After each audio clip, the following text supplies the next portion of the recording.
You know how like the World Fair was this big thing where people would come and marvel at the great showcases of what the future could possibly hold?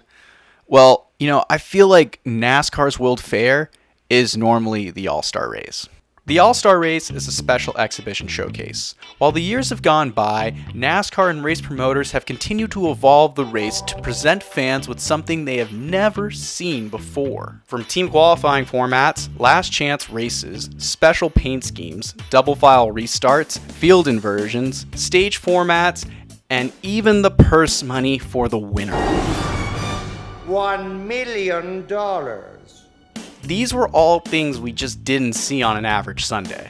Over the last few seasons, NASCAR has used this exhibition race as a test bed. Like the Aero innovation, so much of this race's rules and formats have been adopted to what we see in regular points-paying races. This year's race is no exception, with some unique twists of its own. From a new venue, to unique number placements, to Underglow, and even having 40,000 fans in attendance during a record COVID outbreak. Don't worry, we're not talking about that. Priorities. And I ain't talking about no choose cone either. I mean, that's not even like a legit cone. It's just arrows on a track that put a real cone out there. Hashtag do it for the cone boys. So let's talk about the future. Now.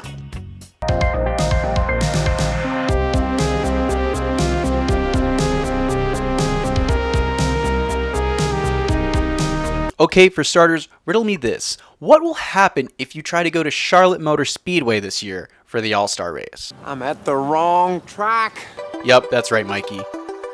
For the first time since 1986, the All-Star Race won't be held at Charlotte Motor Speedway. It won't be that homecoming event. Though if history has proven anything to us, it was that the 1986 All-Star Race was known to be the worst All-Star race ever. The original concept of it was to rotate around a different racetrack. The challenge was that it was standalone Mother's Day, which wasn't probably the best time to schedule it in 1986. It was only the second All-Star race, but it was so negatively viewed that it almost destroyed the exhibition showcase as we know it, and canned it after 2 seasons. Though I strongly believe that this will not happen again.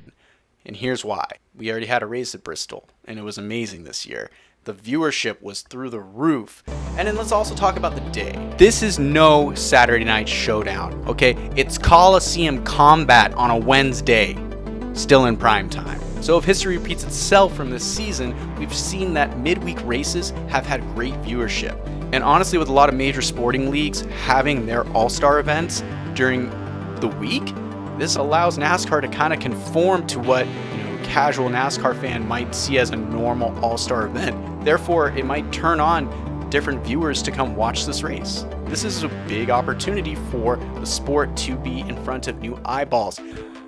Okay, so this is probably the biggest aspect of this all-star race, is the fact that the number placements for the cars will be different than we've ever seen in a NASCAR points-paying race. So here's what we know. NASCAR is really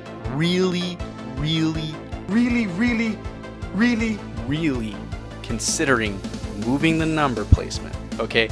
Now remember, this race has always been known for having some of the most iconic and unique paint schemes in NASCAR history. And now this number placement has produced some pretty iconic and unique paint schemes in itself, okay? Now I wanted to comment on it, on the number after seeing a lot of the paint schemes. And that's because, as a designer, this open area in front of the number creates a new canvas, this new area to do things. I look at these paint schemes in 3 ways. There's the artistic and creative ones. There's the corporate and cohesive ones. And of course, there's just the illest one. Hump Day! That's what's up. So now, here's my purest NASCAR 2 cents. So NASCAR's number placement to me is like as iconic as people from around the world knowing that the Statue of Liberty is in New York City, or that the Hollywood sign is in Hollywood, California. It's just a part of the sport. It's so identifiable. If you put race cars all up against each other and you put that number right on the door, 9 times out of 10, someone's just gonna be like, that's a NASCAR. Straight up, like, it's its own category of car. As I've said before, there's probably gonna be a big number of casual to very laxed fans that don't normally watch week to week, if they really ever watch. So they're going to see something very different. Now here's the question. Will they be thrown off by this and question what they're watching and maybe flip through? Or are they just going to accept it, not care, and just watch the race? Because here's the thing. It doesn't matter where the number is on the car. The cars are still going to drive the same, and the drivers are still going to race the same, okay? If this continues and it actually becomes implemented next year, it's not going to make me stop watching NASCAR racing, all right? If you're going to stop watching NASCAR because the number placement... Get yourself together, man. Listen to Animal Collective. Like I said, it has nothing to do with the on-track product. It's a little bit of presentation, and if NASCAR feels that this is beneficial for its share and stakeholders and that it can give more companies the opportunity to want to spend money in NASCAR, then by all means, let's do it. Okay, so the Underglow concept, also, whenever I see Underglow in real life applications, it's normally when someone's trying to pimp out their 2013 Honda Accord, or they're trying to trick out their jacked up Chevy Silverado that is too high and should be lowered, or they're just trying to overhaul God knows what. From sports car racing, LED lights are great. It adds like these cool accents to the cars that a lot of the teams put on the body lines and have as accent lines. They're the most interesting and the most eye-catchy. Underglow doesn't really do that for me. I feel like it illuminates the surface underneath, but it doesn't add any value to the car. Don't know why NASCAR is really trying this. You can't blame them for not trying this.